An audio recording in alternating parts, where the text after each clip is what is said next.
Bismillahirrahmanirrahim. Allahumma sholli ala Sayyidina Muhammad wa ala ali Sayyidina Muhammad. Sahabat-sahabat, kajian suluk online yang semoga Allah rahmati. Insya Allah kita akan melanjutkan ikhtiar kita untuk mengaji, ya, mengkaji Al-Quran, mengkaji kitab diri dan kehidupan. Kenapa? Supaya kita hidup itu tidak terseret-seret oleh kehendak takdirnya yang membuat kita menjadi masalah, menjadi seolah-olah tidak bahagia dalam hidup itu kan karena kita tidak paham bagaimana kebijakan dia dalam mengatur semesta, mengatur hidup kita saja. Coba kalau kita boleh merenung sebentar, di penggal kehidupan yang telah lewat, apakah masih ada episode dalam kehidupan yang kita masih sesali itu terjadi? Sesal dalam arti kita bertobat itu bagus. Tapi sesal dalam arti kita seolah-olah tidak mau melihat lagi kejadian itu karena terlalu menyakitkan, misalkan, itu bisa berbahaya. Kenapa? Karena di balik semua apapun yang Allah hadirkan, sepahit apapun itu. Karena kalau manis mah nggak usah dibilangin ya, gampang diterimanya. Tapi kita bicara yang pahit, yang asam gitu, yang kadang bisa menimbulkan trauma. Nah di situ kita butuh pertolongan Allah Ta'ala. Karena bagaimanapun juga, kadang manusia itu harus menempuh kepahitan dalam hidup untuk mendobrak hijab di dalam hati. Kalau kata Rumi dikatakan, the pain is where the light comes in. Gitu. Kadang rasa sakit itu perlu itu bagian dari kedewasaan. Dan sesungguhnya yang merasa sakit bukan hakikat dari diri kita, yaitu jiwa, tapi adalah komponen hawa nafsu dan syahwat yang belum belum termanage dengan baik gitu. Nah, karena kita sedang ingin membaca alam semesta gitu ya. Saya ingin memulai dengan sebuah hadis kursi yang sangat mesra yang Allah katakan. Coba Allah, zat yang maha memiliki, maha kuasa, berkenan merendahkan dirinya dalam tanda kutip, berkata seperti ini. Aku, katanya, adalah khazanah tersembunyi, khanzun mahfi, dan aku rindu untuk dikenal. Jadi ada yang menerjemahkan dengan aku rindu untuk dikenal atau aku butuh untuk dikenal. Kemudian aku ciptakan alam ciptaan sehingga aku dikenal.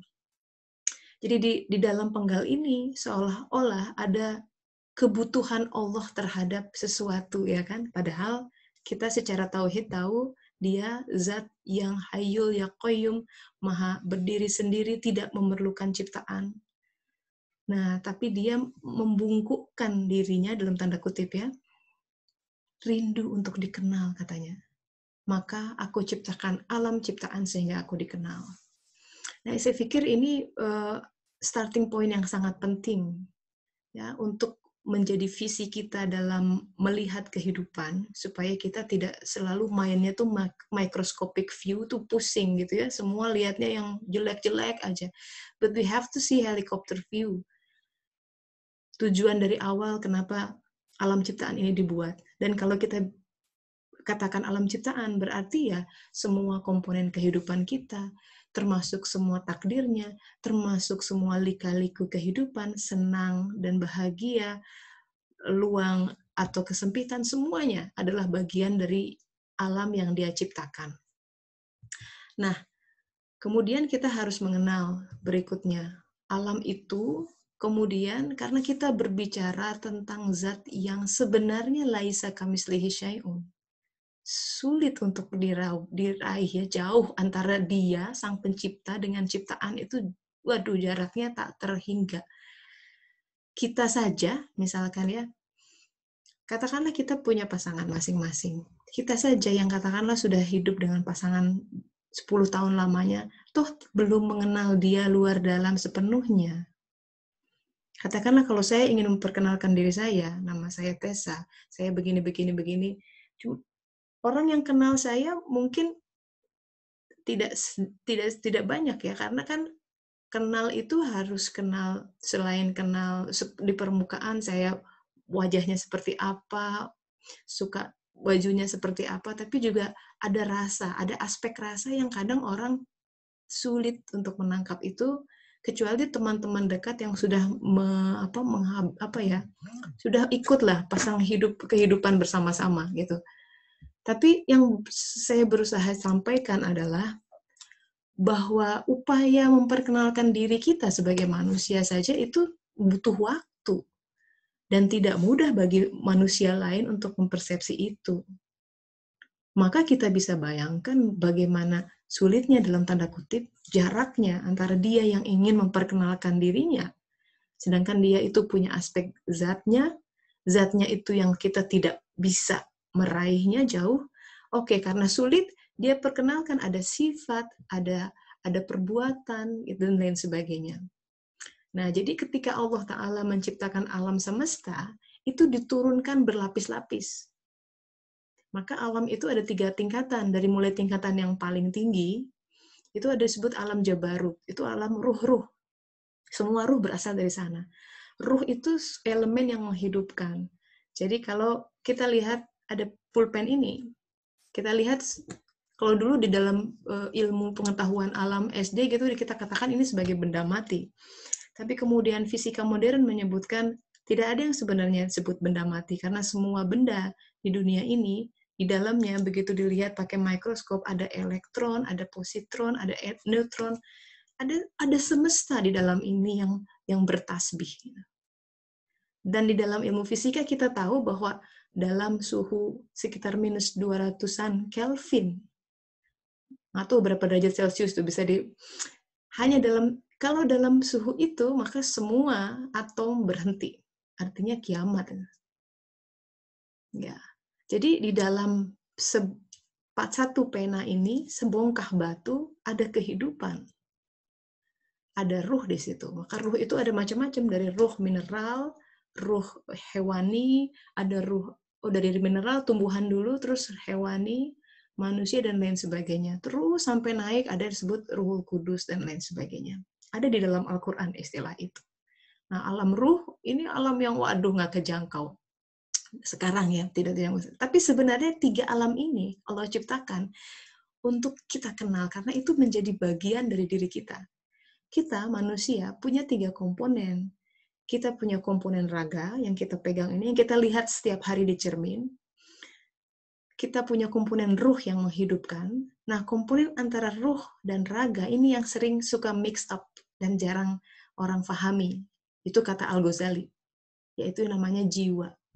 Karena jiwa atau kata Al-Qur'annya adalah nafs, itu beda dengan ruh. Ya. Kalau ruh itu adalah elemen yang menghidupkan. Ketika sesuatu itu meninggal, misalkan kita meninggal, ruh akan diangkat ke alam Jabarut dan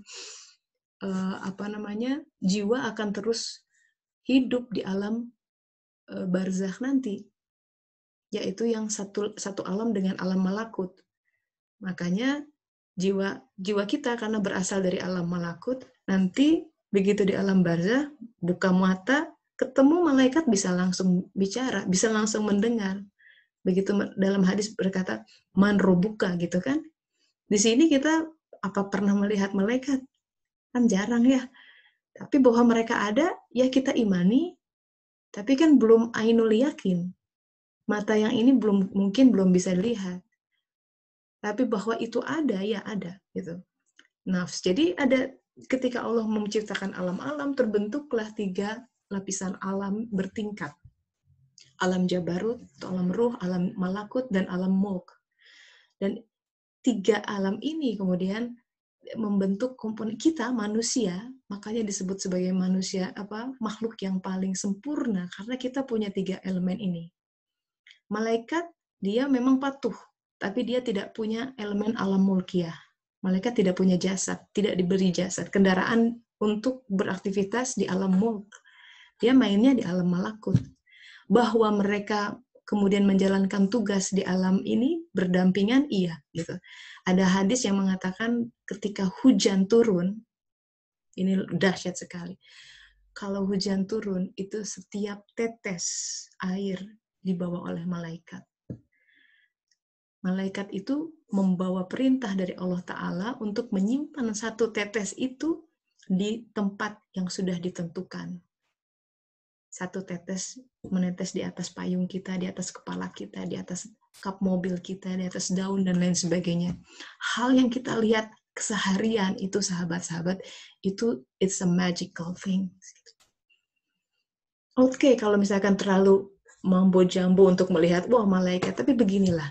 Kehidupan itu menunjukkan ya bahwa hadis itu selalu ada dimensi lain di balik apa yang kita lihat dan persepsi dengan indera kita.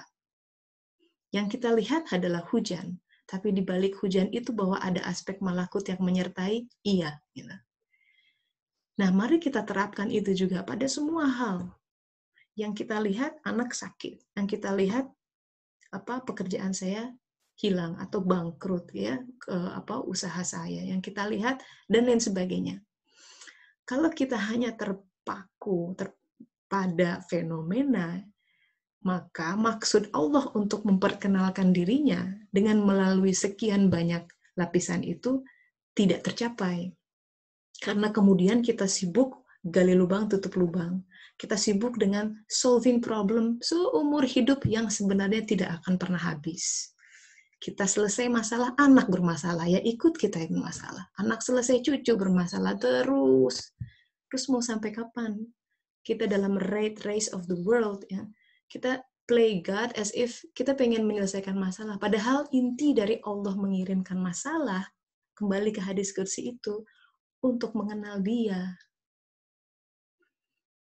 Jadi ketika kita luput, tambah mengenal Dia di balik semua apa yang Dia hadirkan, ya itu itu berarti kita kehilangan sebuah oportunitas, ya, kesempatan besar ketika hidup di sini untuk benar-benar mempersepsi Dia, mengenal Dia melalui sifat-sifatnya, melalui perbuatan-perbuatannya di alam mulk ini. Nah, itu. Jadi pertama, ini gambarnya saya sengaja pilih seperti ini, karena memang orang, coba kalau kita lihat dari abad ke abad, ya, peradaban ke peradaban, orang membentuk konstruksi-konstruksi piramida atau mirip seperti itu. Sesuatu yang menjulang ke atas. Jadi dari dulu ini the longing gitu, dia ingin mencari sesuatu yang lebih ada dalam simbol-simbol itu. Allah sudah preserve, abadikan ini simbol piramida, salah satu peradaban tertua, mungkin 5.000 tahun lebih, masih ada di Mesir, bisa dilihat. Piramida yang mirip juga ada dalam bentuk-bentuk obelisk gitu ya. Ada dalam bentuk-bentuk, salah satu menaranya dibawa ke Paris tuh ya. Terus di suku Inka juga ada mirip-mirip seperti ini. Borobudur juga konstruksinya mirip seperti itu, stupa, candi, dan lain sebagainya. Dan pun orang-orang rahib-rahib gitu ya, pendeta biasanya menyepi itu ke gunung. Sesuatu hal yang tinggi gitu. Jadi orang memang fitrahnya sudah tahu ada sesuatu yang lebih tinggi daripada ini semua. Nah, bagaimana kita implementasinya dalam keseharian adalah jangan tenggelam dalam permasalahan semata gitu. Harus menggali ini hikmahnya apa gitu. Sulit, tidak ada yang sulit dengan bantuan Allah Ta'ala.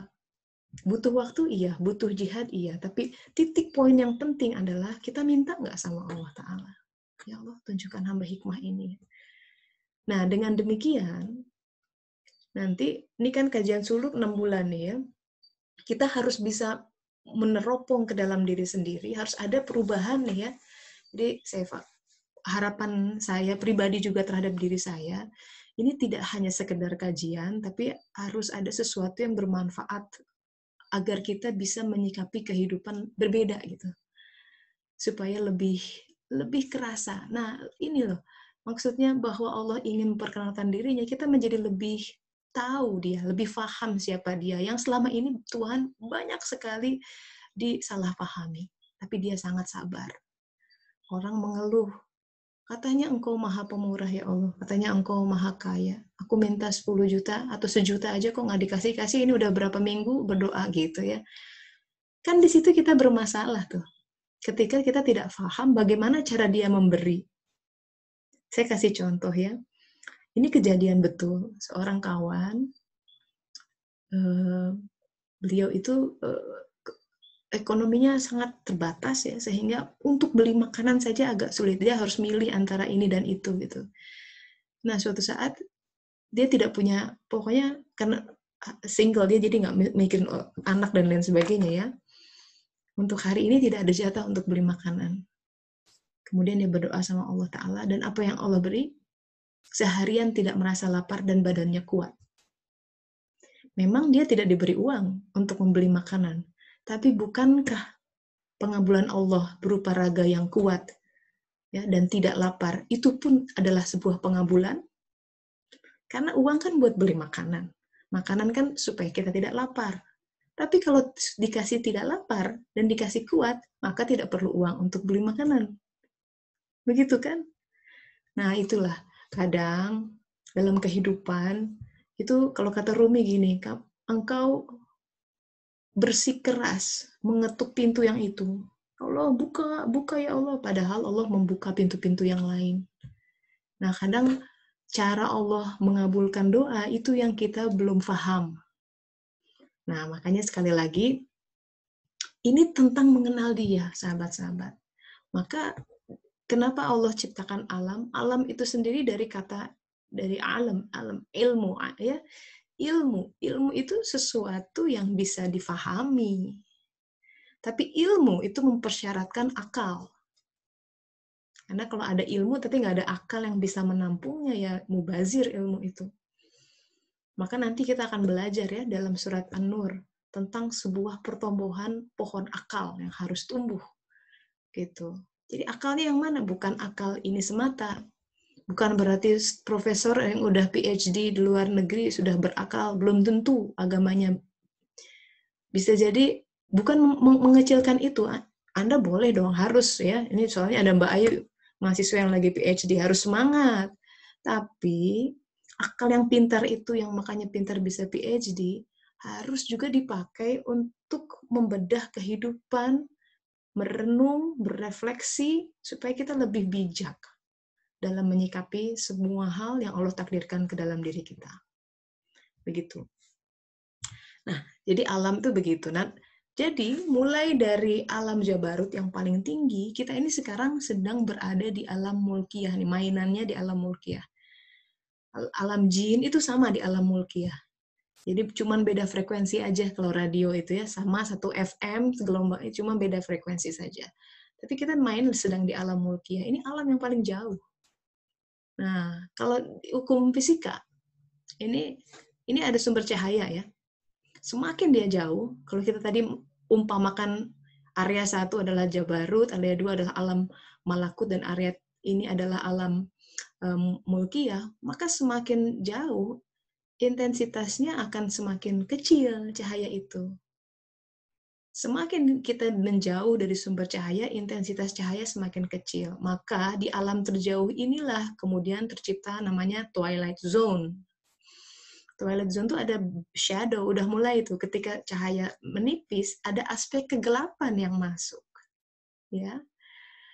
Nah, itulah kenapa kita berinteraksi, bergumul, berperang dengan elemen-elemen syaitaniyah, ya, kejahatan, kecurangan, penipuan, mewujud di alam ini.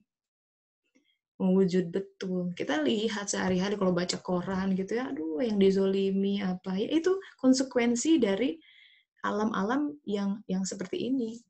Memang ada twilight zone seperti itu. Tapi itu pun, kan begini sahabat, tauhidnya adalah tidak ada satupun yang tercipta. Al-Qur'annya bilang satu daun pun jatuh Allah tahu. Jadi semua dalam kendalinya. Orang bisa curang begitu pun, apa Allah bisa kuasa menyetop? Ya tentu saja. Tapi ketika dia izinkan dia mencurangi kita, nah itu yang harus kita renungkan. Kenapa dia izinkan? Karena di balik izinnya pasti ada hikmah yang dalam, pelajaran yang besar. Karena tauhidnya dia tidak mungkin menzalimi hambanya. Tidak mungkin sahabat. Tidak mungkin. Tidak mungkin. Satu zarah pun tidak mungkin. Ketika kita yang merasa terzolimi, ini berarti akal kita belum nyampe nih. Ini miskom, belum paham tentang bagaimana dia mengatur. Mungkin kita masih cry baby gitu, belum paham. Seperti anak bayi umur 6 bulan yang divaksinasi. Dia melihat dokter jahat, kok aku disuntik. Ya mau menerangkan fungsi vaksinasi sama 6 bulan, susah ya, akalnya belum maju gitu. Nah, jadi supaya kita, makanya anjuran dalam Al-Quran, Allah akan menimpakan rijsa, suka diartikan sebagai siksaan. Allah akan menimpakan rijsa bagi mereka yang tidak menggunakan akalnya. Tapi di situ akal yang ditunjuk adalah komponen akal dalam sebenarnya. Qalb. Maka untuk upgrade akal ini wajib diasah dengan syariat yang Rasulullah Muhammad SAW turunkan. Sebenarnya jalannya sesimpel itu teorinya ya. Jadi asah dengan sholat yang benar, sholat tepat waktu, wudhu yang benar, saum yang benar, berkata yang benar gitu, bermuamalah yang benar dan lain sebagainya. Itu otomatis jika kita makin ikhlas, makin ihsan melakukannya, terang hati nih. Makin terang hati, ini makin mendekat itu. Karena elemen dalam diri makin mendekat. Maka kita makin bisa melihat situasi dengan lebih jernih. Ada elemen lain di dalam kehidupan yang sifatnya agak superficial. Sepertinya gitu ya. Nah, jadi begitu. Alam-alam dibuat bertingkat. Makin jauh dari sumber cahaya, di situ wujud kegelapan mulai hadir. Nah, di situ kemudian Al-Quran memperkenalkan ada dua term, nur dan zulumat, cahaya dan kegelapan. Allah Ta'ala, dia memperkenalkan Allahun nurus samawati wal ard di dalam surat An-Nur. Allah cahaya petala langit dan bumi. Perumpamaan cahayanya, gitu kan, nanti kita akan bahas ayat ini, perumpamaan cahayanya seperti misbah yang di dalam, seperti miskat yang di dalamnya ada misbah dan lain sebagainya. Itu surat An-Nur tentang cahaya ya. Jadi itu perumpamaan cahaya Allah, bukan perumpamaan Allah. Zatnya tidak bisa diperumpamakan.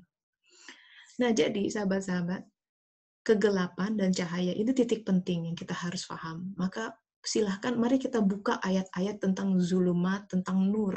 Bisa pakai tools konkordansi atau indeks Al-Quran. Karena itu penting, supaya Al-Quran betul-betul berfungsi aplikatif ya, buat kita, bukan sekedar cerita atau tilawah-tilawah tapi disimpan. Jadi kurang bermakna, karena yang paling bermanfaat dari Al-Quran adalah kita menjadi paham kehidupan. Berarti itu sudah terberkati, tercahayai dengan Al-Quran.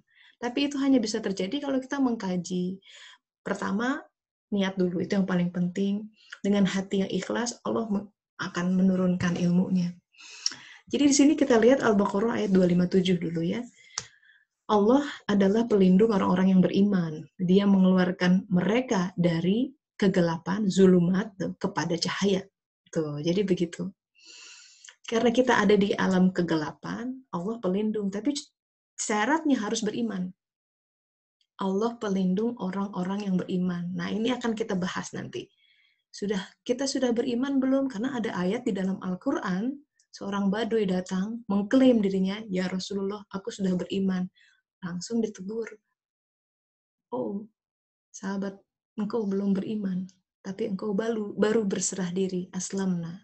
Nah, jadi apa tuh bedanya baru berserah diri dengan beriman? Ya jangan-jangan kita mengklaim ya, aku sudah beriman. Apa hujahnya?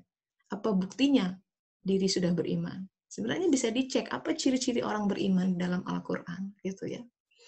Tapi hanya orang beriman, karena syaratnya begini, kalau sudah punya tiket beriman, dikeluarin dari kegelapan kepada cahaya, otomatis. Karena iman, kalau kita, kata iman di dalam Al-Quran selalu kaitannya dengan nur iman. Jadi kata Al-Ghazali itu dalam Ihya Ulumuddin, iman itu ada tiga jenis. Pertama adalah imannya orang awam, iman nggak ngerti, suruh jelasin nggak ngerti, apa sih iman, nggak ngerti. Ada tingkatan lain, iman mutakalim, jadi orang yang udah rada paham lah, hadisnya tahu, dia keluarkan, oh iman ini hadisnya, udah. Tapi dua iman ini, kata Imam Ghazali, bukan iman yang sebenarnya. Iman yang ketiga yang disebut nur iman. Mungkin orang itu nggak ngerti, nggak bisa jelasin, tapi Allah kasih dia cahaya di dalam hatinya. Sebenarnya dia punya cahaya. Nah, salah satu fungsi alam kegelapan, alam jin atau setan, itu mereka tuh lebih sensitif tuh melihat cahaya-cahaya. Jadi salah satu fungsi mereka tuh mereka bahkan lebih paham mana yang benar sudah punya iman, mana yang tidak. Jadi walaupun misalkan maaf penampilan kok seperti soleh apa, tapi hatinya gelap, mereka tahu. Justru alam sana tuh mereka tahu, nah, gelap. Dia cuma pakaian saja, tapi hatinya gelap penuh hawa nafsu syahwat. Tapi ada biasa banget, aduh, suaranya harus ya. Ada yang biasa banget mungkin, tapi dia punya cahaya. Ya, nah, seperti itu. Nah, sahabat-sahabat, kegelapan itu tidak nyaman. Sangat tidak nyaman. Ya kan? Coba kita kalau merasakan malam-malam gitu tiba-tiba aliran listrik mati. Waduh, rasanya gimana gitu ya. Udah nggak bisa nonton ya. Nggak bisa ngecas handphone mungkin. Nggak bisa, wah semua gelap, terus pakai lilin dan lain sebagainya. Orang yang hidup dalam kegelapan pasti langkahnya tersendat-sendat. Kalau nggak nabrak-nabrak dan nauzubillah masuk jurang. Kadang kalaupun tidak begitu, dia mengambil hal-hal yang kotor gitu ya, dia nggak ngerti karena nggak ngeliat. Elemen kegelapan itu yang kita rasakan sehari-hari sebagai ini, kekhawatiran, kegelisahan, ya gundah gulana, gampang emosi, terus tidak paham dengan pengaturan Allah, marah kepada ya takdir Allah, tidak menerima, berkeluh kesah, itu elemen-elemen kegelapan yang ada dalam hati. Kan tidak enak. Nah, sebenarnya Allah itu ingin membawa semua hamba mencapai kepada kebahagiaan sejati. Ketika dia berkata mengeluarkan mereka dari kegelapan, itu mengeluarkan dari ketidakbahagiaan, mengeluarkan dari kesengsaraan, mengeluarkan dari kebingungan, mengeluarkan dari gundah gulana, mengeluarkan dari apapun yang mengganggu hati dan pikiran kita kepada cahaya. Karena elemen cahaya itu yang bisa melihat, oh dengan cahaya kita jadi paham, oh ini warnanya merah, oh ini biru, oh ini ada durinya, pantesan saya pegang-pegang kok sakit gitu ya. Ya iyalah. Nah, cahaya itu yang membuat kita menjadi lebih terbuka. Ya gitu. Pintu gerbang keluar dari kegelapan kepada cahaya itu adalah taubat, sahabat-sahabat. Itu satu kata yang rasanya kita sering dengar, tapi bisa melontarkan seseorang jauh. Nah, ini slide berikutnya ini saya kasih gambaran seperti ini karena ada hadis yang tidak kalah mencengangkan ya. Jadi di arsy itu jauh ini arsy Allah itu ada malaikat-malaikat penjaga arsy yang senantiasa mendoakan kepada orang-orang yang bertaubat. Ya, tadi taubat kata kunci ya, keluar dari kegelapan, taubat jalannya. Ada malaikat-malaikat yang senantiasa mendoakan orang yang bertaubat, selamatkan, selamatkan. Mereka tahu betapa spesialnya, berapa beruntungnya orang-orang yang digerakkan hatinya diberi hidayah untuk bertaubat. Dibuka tuh satu pintu, cek, bergerak. Tiba-tiba secercah cahaya ada di balik kegelapan itu. Diberi taufik. Taufik itu sebuah kayak seperti hembusan angin yang tadinya malas sholat jadi sholat. Yang tadinya jarang tahajud jadi tahajud. Bangun. Yang tadinya jarang duha jadi mulai dawam duha. Yang tadinya sedekah pelit banget sekarang wah. Yang tadinya wah seperti itu. Ada perubahan. Itu sesuatu berita baik. Nah, jadi dalam hadis itu ada sebuah hadis mengatakan begini. Di antara pilar-pilar langit itu ada sebuah kata yang tertulis di sana besar-besar.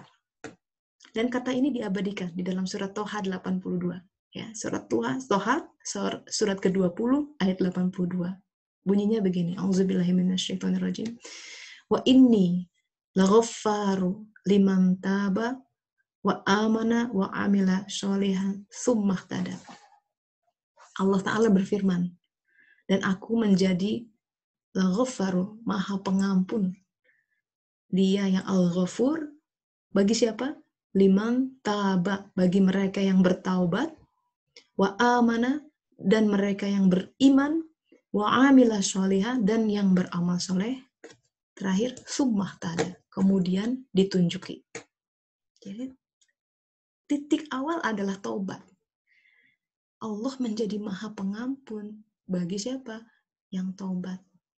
Tapi di situ tidak cukup taubat. Taubatnya harus sampai menimbulkan iman. Wa amana, iman juga tidak cukup. Harus menimbulkan amal soleh. Karena iman tanpa amal soleh katanya seperti tubuh tanpa kepala. Kita kan lihat tubuh tanpa kepala dekapitasi kan ngeri. Orang mati artinya.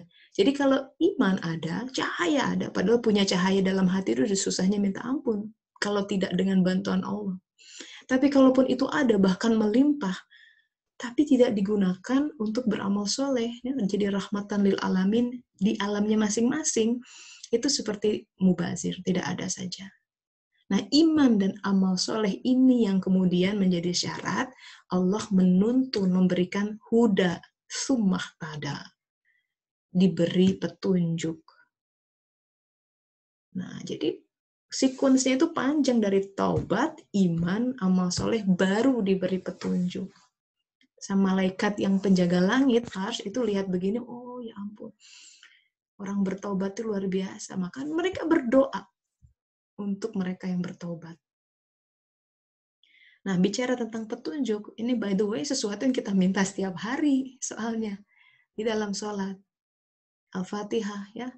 Doa satu-satunya di dalam 7 ayat itu. Ihdinas syiratal mustaqim. Ihdina. Tunjuki kami ke dalam syiratal mustaqim. Nah, dengan demikian kita paham doa itu baru bunyi ketika itu sudah memenuhi syarat di surat Toha 82 yang dipampang besar-besar di arsy. Oke, sudah taubat belum? Coba cek taubatnya benar nggak? Boleh ada banyak hadis tuh yang dicek. Apa ciri-ciri orang taubat? Ya, diantaranya melipat kasurnya, mengubah teman-temannya. Harus ada berubah. Harus ada hijrah. Ini kita baru hijrah nih kemarin ya, hijriyah. Harus ada yang berubah dong. Kalau taubat itu, yang tadinya pemarah jadi agak pemaaf, yang tadinya emosian jadi tenang gitu, yang tadinya gerusa-gerusu, ya semua langsung diambil, sekarang jadi sebentar, penuh pertimbangan, tenang gitu. Harus ada yang berubah. Contoh yang paling jadi patokan ya uswatun hasanah Rasulullah Muhammad SAW, itu aja. Kita harus wajib hukumnya membaca gimana sih kesabaran Rasulullah, gimana Rasulullah menghadapi musuh-musuh, menghadapi orang-orang yang nyebelin dan lain sebagainya. Jadi khasanah agama kita tuh lengkap sekali, Masya Allah. Ya, jadi begitu kita bertanya berdoa, ihdinas syiratal mustaqim, kita tidak paham syiratal mustaqimnya mana ya gitu ya. Apakah berfungsi itu doa kita, dikabulkan apa tidak? Tapi kan harus cek dulu taubatnya benar nggak, imannya makin bagus apa enggak, dan amal solehnya baru ditunjuki begitu. Ya, jadi itu taubat bagaimanapun adalah sebuah gerbang, sahabat-sahabat. Ini ada quote katanya, the sun may rise tomorrow, but you may not. Matahari besok mungkin terbit. Dia mah patuh. Ya, alam semesta itu ada di dalam kitab Nabi Idris. Alam semesta itu makhluk yang patuh. Kalau disuruh merem gitu ya, suruh belok kanan, tapi manusia katanya, aduh, kapan susah patuhnya. Miris ya, tapi ini kita mesti banyak-banyak istighfar. Jadi matahari besok terbit, tapi kita mungkin tidak bangun lagi. Kita tidak pernah tahu usia kapan, apalagi di tengah pandemi seperti ini. Taubatlah sekarang. Taubat itu sahabat-sahabat bukan berarti orang yang, aku sudah berdosa langsung taubat. Tidak. Dalam Al-Quran bahkan orang beriman terus bertobat. Apa itu taubat kita akan bahas di pertemuan khusus.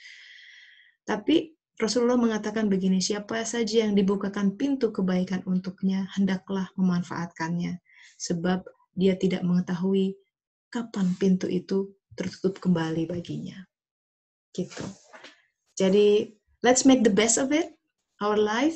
juga minimal diskusi kita hari ini kita elaborasi dengan diskusi. Silahkan yang ingin memberi saran atau berbagi cerita boleh raise hand dulu.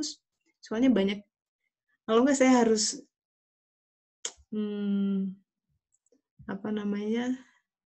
di satu-satu nih. Silahkan. Siapa Mbak? Siapa yang belum ya? Yang baru-baru deh. Siapa yang baru? Mbak Vita mungkin. Assalamualaikum. Ya, bisa di-unmute, Mbak. Mbak Vita Maya. Apa sudah siap berbagi atau belum? Susah ya. Oke. Mbak Zulfa dulu deh. Coba dari Z dari bawah ya. Mbak Zulfa, Assalamualaikum. Waalaikumsalam warahmatullahi Iya, silakan. Waduh, kayaknya saya itu mau denger dulu deh Hari ini hari ini. mau denger dulu boleh, Iya, nggak denger apa-apa. dulu ya. Sehat ya? Ya, alhamdulillah Bu. Alhamdulillah ya. Terima kasih Mbak Zulfa. Coba kita kaum Adam nih, Pak Aiman, Bang Aiman silakan. Assalamualaikum. Ya boleh dikirim lewat chat juga, Bang yang. Halo Bu, Assalamualaikum. Halo, Waalaikumsalam warahmatullahi. Silakan Bang Aiman. Iya Bu, terima kasih. Ini kayaknya kalau tidak salah sudah yang keempat kalinya Bu saya ikut. Cuma jarang itu. Yang kayaknya yang paling sering saya ikut itu cuma pertemuan pertama. Yang pertemuan yang keempat kalau tidak salah Bu.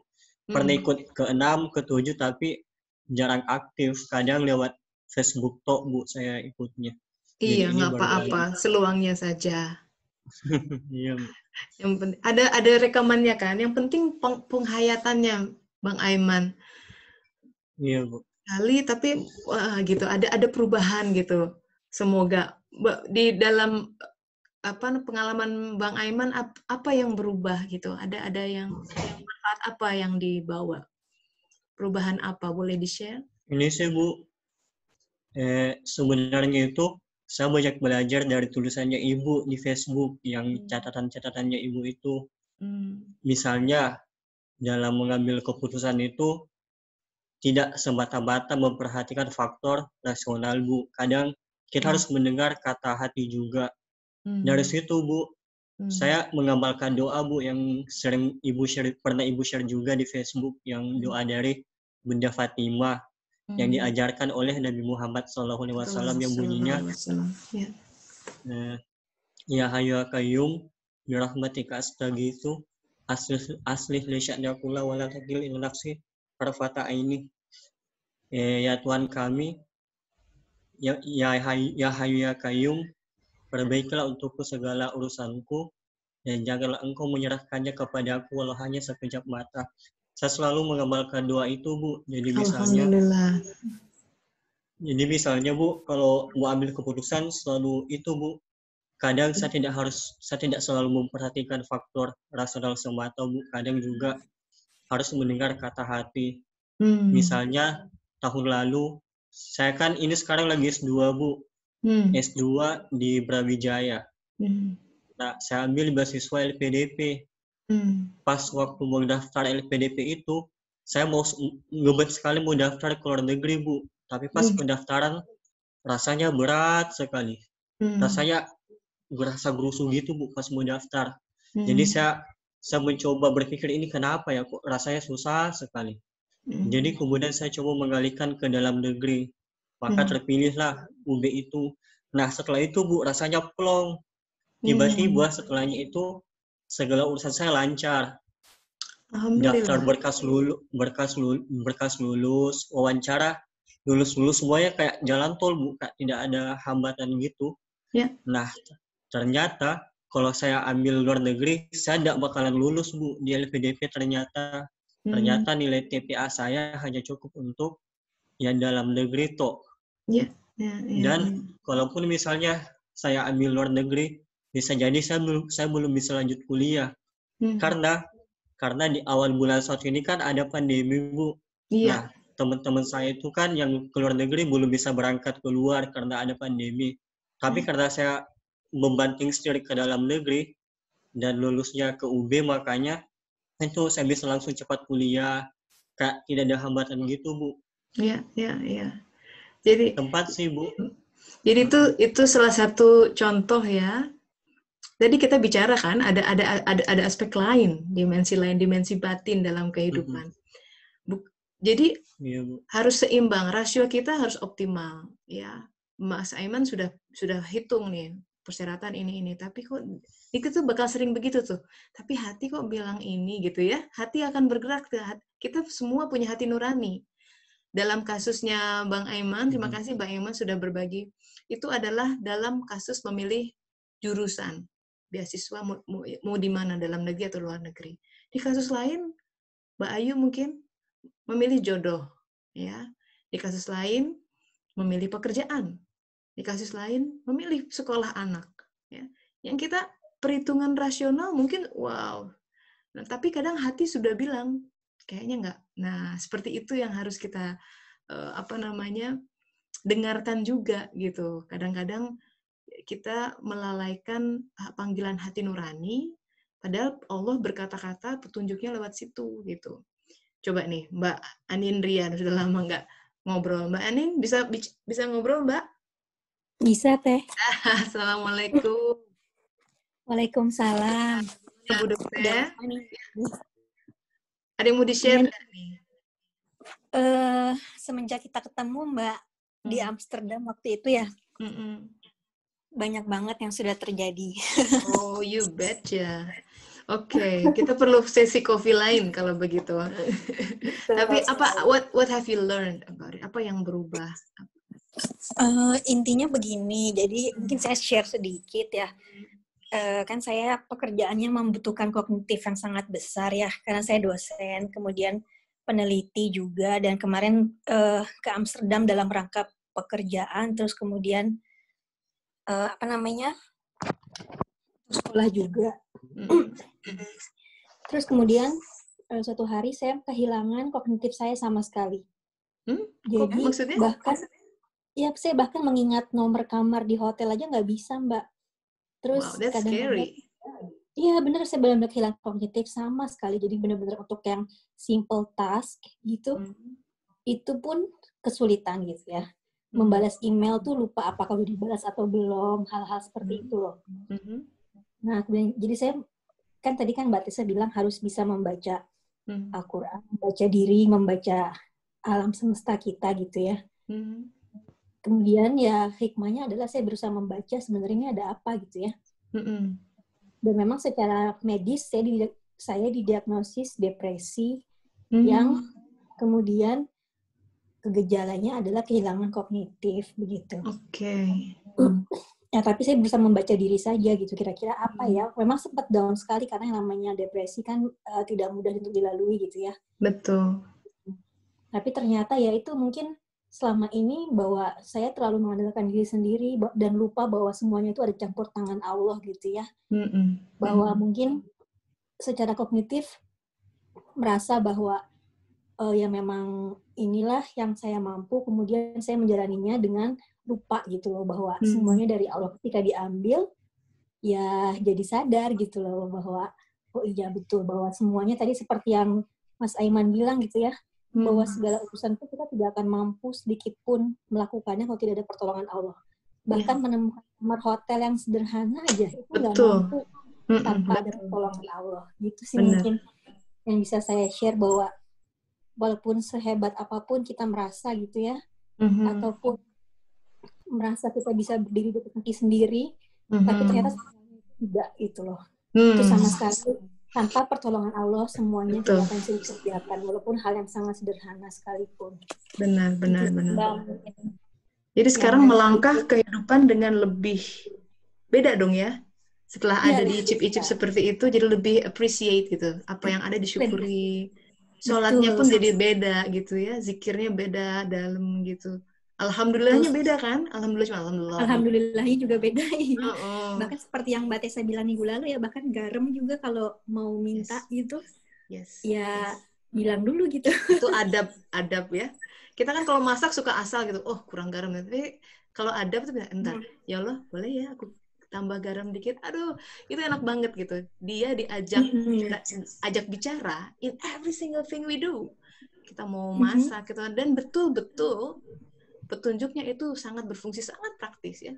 Bahkan misalnya udah kamu kelamaan ngetik gitu ya, udah sekarang cuci piring gitu, atau kelamaan main sama anak, itu ada petunjuknya itu sangat bersifat praktis gitu. Jadi alhamdulillah, aduh Mbak Anin terima kasih nih sudah berbagi. Mbak Anin bilang tadi, ya kita nggak bisa berdiri di atas kaki sendiri kalau dia tidak izinkan. Itu benar-benar kejadian sama saya Mbak. It's not figure of speech, tapi saya dibuat sakit suatu hari, bukan sakit, lemah lah ya. Itu aneh banget deh. Itu hari itu, kalau si Rumi itu anak bungsu saya bilang, I thought it's gonna be another sunny day and a wonderful day gitu. Jadi Rabu itu saya selalu bawa anak-anak ke pasar. Ada pasar kaget ya hari Rabu. Dan hari itu musim panas yang sangat cerah. Anak-anak jajan lumpia, saya dudukkan mereka berdua. Terus tiba-tiba saya merasa kedua telapak tangan saya kesemutan. Wong gitu ya. Itu hitungannya detik, cepat. Terus tiba-tiba pusing, pandangan kabur, terus nggak bisa nafas. Kok nafas tuh? Saya pikir saya kena stroke gitu ya. Kena akal saya, ini kenapa? Tiba-tiba dua tungkai saya lemas. Ada ibu-ibu yang kemudian dia datang, gimana? Khatut. Dia bilang, nggak apa-apa. Saya bilang, nggak bisa. Untung saya sempat telepon. Ya, singkat cerita itu it was a scene. Ya, saya jatuh, anak saya nangis, lihat saya jatuh kayak gitu, nggak ngerti dia. Tahu-tahu saya dikerubungi orang, ambulans datang, saya dibawa ke rumah sakit. Di rumah sakit 2-3 jam, di-scan, diambil darah, diperiksa, dokter spesialis syaraf datang, dikiranya juga mereka stroke gitu ya. Nggak ada apa-apa. Awalnya 2 jam awal suruh jalan, susah banget ya Allah, saya udah sampai takut, ini kok suruh ngangkat kaki aja nggak bisa. Saya udah ngebayangin, aduh kalau saya harus pakai kursi roda gitu ya, ngebayangin anak-anak gitu, saya ngurus anak-anak bakal challenging banget. Udah gitu rumah harus ada lantai 1, lantai 2, gimana naiknya gitu. Udah berpikir ke sana. Tapi ternyata 2-3 jam pulih tuh. Bisa ngangkat, terus saya bisa pulang keluar dari rumah sakit dengan berjalan tanpa harus didorong oleh kursi roda bahkan. Di situ. Dan sampai sekarang kita masih misteri. Orang dokternya bilang ini nggak ada apa-apa sebenarnya. Jadi ada apa itu waktu itu saya nggak tahu. Tapi buat saya, karena kita mencoba meraih hikmah ini, Allah kan sedang berkata-kata ya. Sebenarnya kalau dia ingin dikenal, mungkin kita lupa, saya lupa, terlalu lalai. Dia aku loh yang ngurus kamu gitu. Kekuatan itu datang dari aku, bukan dari karena kamu rajin fitness, bukan. Banyak orang yang rajin fitness juga bisa kena jantung dan meninggal gitu ya. So it's not about that. Itu kadang adab dasar yang kita suka tergelincir di situ gitu ya. Ketika mengira upaya kita lah yang membuat ini berjalan, padahal tidak. Nah, makanya ujian dalam kehidupan itu sebenarnya wajib buat orang beriman. Ya. Hukumnya ada dalam Al-Quran, semua akan diuji dan engkau akan diuji dengan hal ini, itu. Tapi kan kita tuh takut mendengar ujian. Yang takut tuh hawa nafsu kita sebenarnya. Hawa nafsu dan syahwat. Karena mereka suka nggak mau move on dan let go. Mereka tuh selalu ingin mendominasi, this is my comfort zone, aku mau di sini forever and ever. Which is, life nggak bisa begitu. In every, namanya growing pain ya. Kalau kita mau grow, you have to embrace the pain. And that's all in the package. So, kalau kita mau bertumbuh pengetahuan kita kepada Allah, kita harus belajar menelan kepahitan dalam hidup. Nah, Allah Ta'ala berkenan, itu orang-orang yang diberi ujian, hebat itu. Ya, macam-macam ujiannya. Ini semua pasti punya ujiannya masing-masing, cuma waktunya nggak cukup untuk nge-share satu-satu ya, tapi insya Allah di pertemuan berikutnya saya harap ada yang bisa berbagi. Ini sudah pertemuan gelombang ke-8.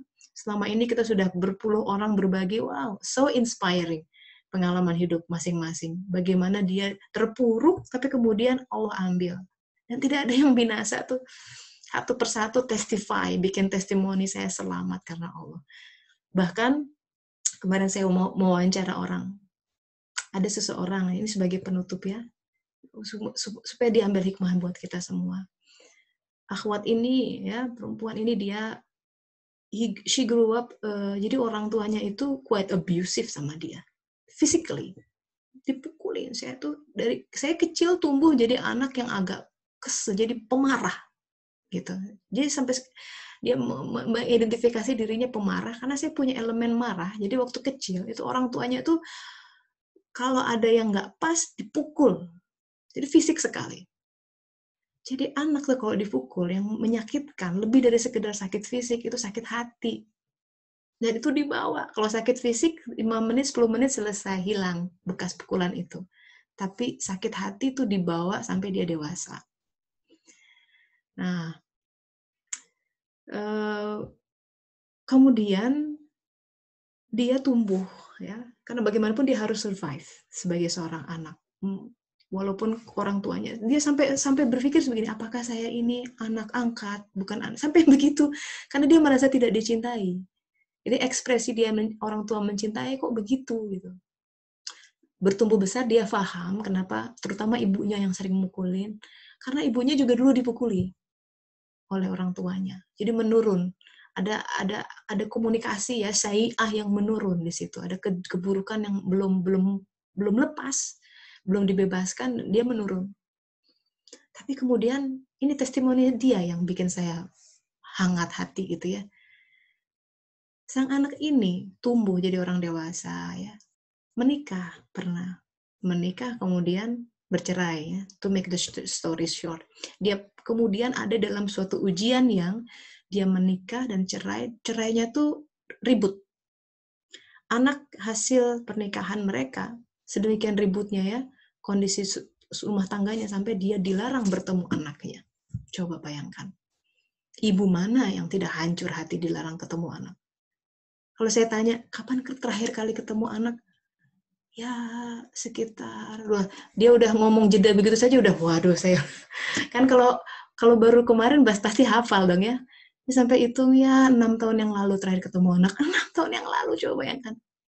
Tidak boleh ketemu anaknya sama mantan suaminya. Padahal ada di kota yang sama. Dia hampir gila ya, dia bilang hampir gila. Bahkan hampir mau bunuh diri. Malam itu. Tapi dia selamat. Ya Allah selamatkan. Sudah diberi jodoh yang lebih baik, ya, sudah punya anak lagi dengan pernikahan yang sekarang. Tapi dia bilang gini, testimoni. Saya lihat ke belakang, seandainya dulu saya dimanja, dibelai, nggak dapat tipe orang tua seperti itu, mungkin saya patah betul dapat ujian seperti ini, dia bilang. Itu buat saya luar biasa ya. Jadi dia bisa melihat rangkaian kehidupan yang dia terima, sepahit apapun itu. Tapi Allah izinkan kan, dia dapat orang tua seperti itu. Ternyata itu bekal buat dia untuk menghadapi fase ujian berikutnya. Ya tolong jangan diinterpretasi sebagai, wah kalau gitu saya pukulin anak saya biar dia kuat. Nggak juga ya, itu Spartan. Nggak juga kali. Cuma tiap orang kan jalannya beda-beda gitu maksud saya. Nah begitu, ini ada pertanyaan dari, mana tadi? Iya. Mas Dimas, permisi, apakah ada referensi bacaan materi-materi? Pertama, Al-Quran. Yang kedua, tools untuk mengeksplorasi Al-Quran boleh dibuka konkordansi Al-Quran. Ya, atau zaman sekarang enak yang digital. Nanti saya share di Facebook group ya. Yang saya suka pakai itu enak itu. Jadi kalau misalkan satu kata iman, diklik berapa ada kata iman dengan akar kata yang sama dalam Al-Quran. Kita telusuri, kita beli buku khusus, buku kosong, catatan, belajar sendiri, self-study. Karena setiap orang revelation-nya beda-beda cara Allah menginikan. Jadi kalau kita mulai dari kata taubat saja ya, ada berapa kata taubat ayat dalam Al-Quran. Terus satu-satu. Nanti kita lihat ada pola di situ. Mirip kayak matematika tuh cara baca Al-Quran tuh. Dulu logika matematik bilang begini, A, kalau A sama dengan B, dan B sama dengan C, maka A sama dengan C. Gitu. Coba deh lihat itu semua. Jadi kita mulai dengan Al-Quran dan konkordansinya dulu. Begitu, alhamdulillah sudah berbagi hari ini, sahabat-sahabat. Karena waktunya sudah mepet, saya harus jemput anak-anak. Terima kasih ya, untuk yang belum sempat berbagi, boleh chat secara pribadi, silahkan, atau share di kolom komentar. Tapi insya Allah minggu depan kita akan kaji lebih dalam tentang kata taubat ini. Mohon maaf kalau ada kata yang kurang berkenan, semoga Allah Ta'ala mengganti ya kajian ini atau ilmunya dengan ilmu yang lebih baik. Kita tutup dengan doa akhir majelis. Subhanaka Allahumma wa bihamdika asyhadu an la ilaha illa anta astaghfiruka wa atubu ilaik. Pamit dulu sahabat-sahabat. Terima kasih. Assalamualaikum warahmatullahi wabarakatuh. Hatur nuhun. Hatur nuhun Teh Tessa. Assalamualaikum. Terima kasih. Waalaikumsalam warahmatullahi Terima kasih Teh Tessa. Terima kasih Manan. Terima kasih Bu Tessa. Thank you. Terima kasih semua. Maaf